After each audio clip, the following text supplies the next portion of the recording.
Capítulo 10. Después el Señor escogió a otros 72 discípulos, y los envió de dos en dos delante de Él, a todas las ciudades y los lugares que tenía pensado visitar. Y les dio las siguientes instrucciones. La cosecha es grande, pero los obreros son pocos.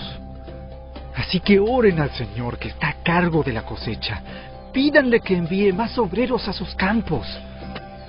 Ahora vayan y recuerden que los envío como ovejas en medio de lobos. No lleven con ustedes nada de dinero, ni bolso de viaje, ni un par de sandalias de repuesto, y no se detengan a saludar a nadie por el camino. Cuando entren en la casa de alguien, primero digan, la paz de Dios sea sobre esta casa. Si los que viven en la casa son gente de paz, la bendición permanecerá. Si no lo son, la bendición regresará a ustedes. No cambien de una casa a otra. Quédense en un lugar. Coman y beban lo que les den. No duden en aceptar la hospitalidad, porque los que trabajan merecen recibir su salario. Si entran en un pueblo donde los reciben bien, coman todo lo que les ofrezcan. Sanen a los enfermos y díganles, el reino de Dios ahora está cerca de ustedes. Pero si un pueblo se niega a recibirlos bien, salgan a las calles y digan, nos limpiamos de los pies hasta el polvo de su ciudad, para mostrar que los abandonamos a su suerte. Y sepan esto, el reino de Dios está cerca.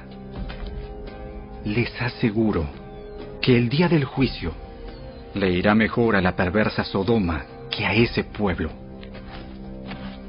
¿Qué aflicción les espera, Corazín y Betsaida?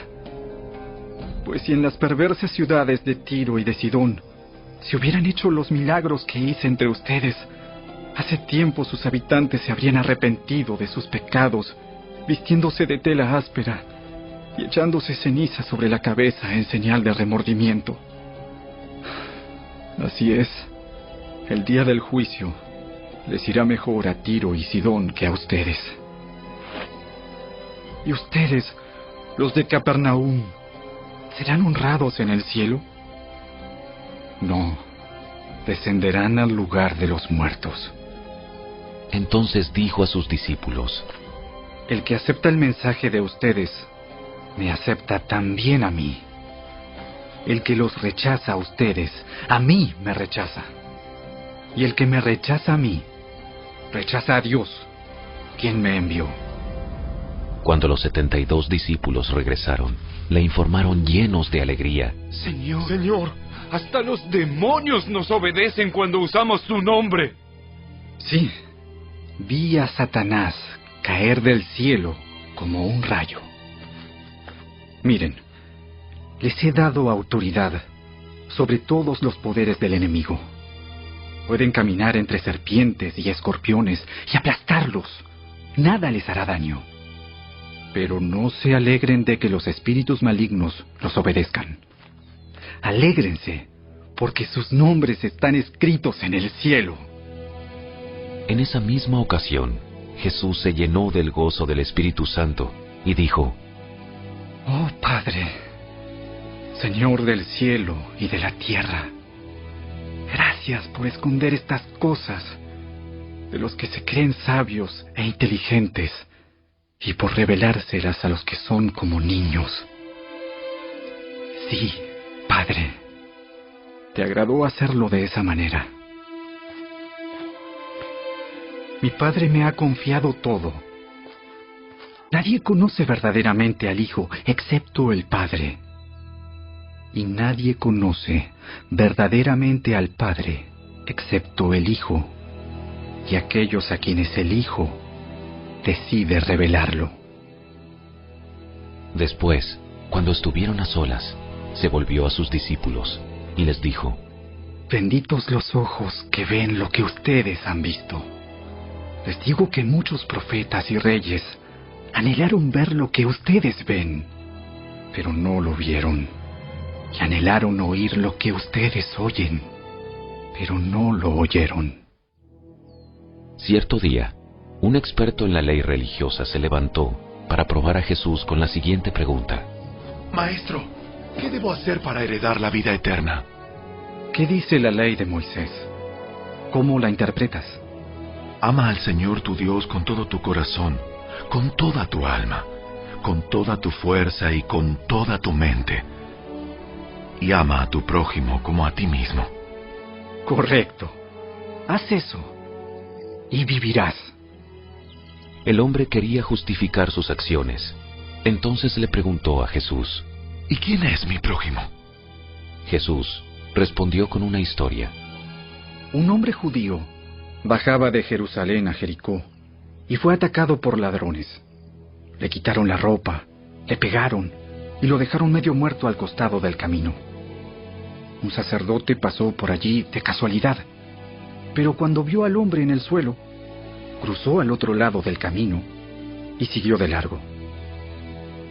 Un ayudante del templo pasó y lo vio allí tirado, pero también siguió de largo por el otro lado. Entonces pasó un samaritano despreciado, y cuando vio al hombre, sintió compasión por él. Se le acercó y le alivió las heridas con vino y aceite de oliva, y se las vendó. Luego subió al hombre en su propio burro y lo llevó hasta un alojamiento donde cuidó de él. Al día siguiente, le dio 2 monedas de plata al encargado de la posada y le dijo: «Cuida de este hombre. Si los gastos superan esta cantidad, te pagaré la diferencia la próxima vez que pase por aquí». Ahora bien, ¿cuál de los 3 te parece que fue el prójimo del hombre atacado por los bandidos? El que mostró compasión. Así es. Ahora ve y haz lo mismo. Durante el viaje a Jerusalén, Jesús y sus discípulos llegaron a cierta aldea donde una mujer llamada Marta los recibió en su casa. Su hermana María se sentó a los pies del Señor a escuchar sus enseñanzas. Pero Marta estaba distraída con los preparativos para la gran cena. Entonces se acercó a Jesús y le dijo: Maestro, ¿no te parece injusto que mi hermana esté aquí sentada mientras yo hago todo el trabajo? Dile que venga a ayudarme. Mi apreciada Marta, estás preocupada y tan inquieta con todos los detalles. Hay una sola cosa por la que vale la pena preocuparse. María la ha descubierto y nadie se la quitará.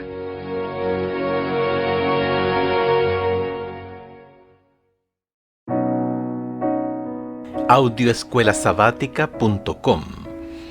Lunes 21 de junio. Libre de culpa. Ahora pues, ninguna condenación hay para los que están en Cristo Jesús, los que no andan conforme a la carne, sino conforme al Espíritu. Romanos capítulo 8, verso 1. Una joven había sido brutalmente asesinada y no se sabía quién era el asesino. La policía, para tenderle una trampa, colocó un micrófono oculto en la tumba. Una noche, muchos meses después de su muerte, un joven se acercó a la tumba y, arrodillado y llorando, le pidió perdón a la mujer. La policía, por supuesto, al monitorear sus palabras, lo detuvieron por el crimen. ¿Qué llevó a ese hombre a la tumba? ¿Fue la culpa? ¿Qué otra cosa?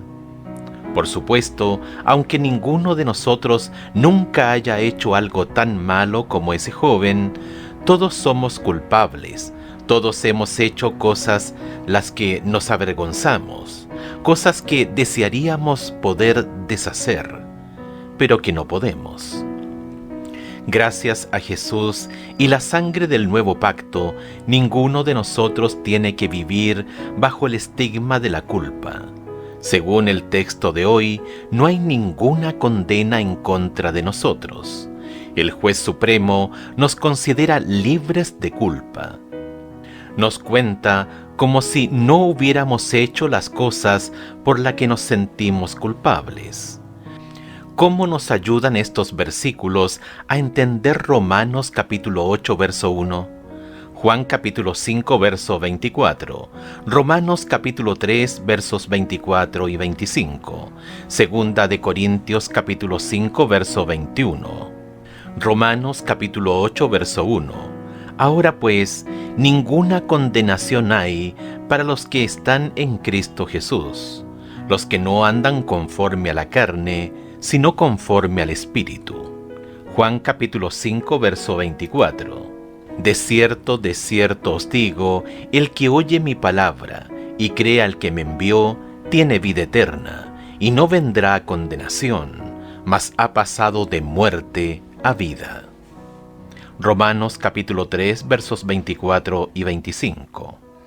Siendo justificados gratuitamente por su gracia, mediante la redención que es en Cristo Jesús, a quien Dios puso como propiciación por medio de la fe en su sangre, para manifestar su justicia a causa de haber pasado por alto, en su paciencia, los pecados pasados.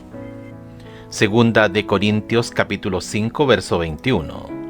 Al que no conoció pecado, por nosotros lo hizo pecado, para que nosotros fuésemos hechos justicia de Dios en él. Una de las grandes promesas de vivir en una relación de pacto con el Señor es que ya no tenemos que vivir bajo el peso de la culpa. Gracias a la sangre del pacto, nosotros que elegimos entablar esa relación de pacto con Dios, que elegimos cumplir con las condiciones de la fe, el arrepentimiento y la obediencia, podemos ver que se nos quita la carga de la culpabilidad. Cuando Satanás busca susurrar en nuestros oídos que somos impíos, que somos malos, que somos demasiado pecadores como para que Dios nos acepte, podemos hacer lo que hizo Jesús cuando Satanás lo tentó en el desierto. Podemos citar las Escrituras y uno de los mejores versículos para citar en estas ocasiones es Romanos capítulo 8, verso 1. Esto no significa negar la realidad del pecado en nuestra vida. Significa que gracias a la relación de pacto que tenemos con el Señor, ya no vivimos bajo la condenación de ese pacto.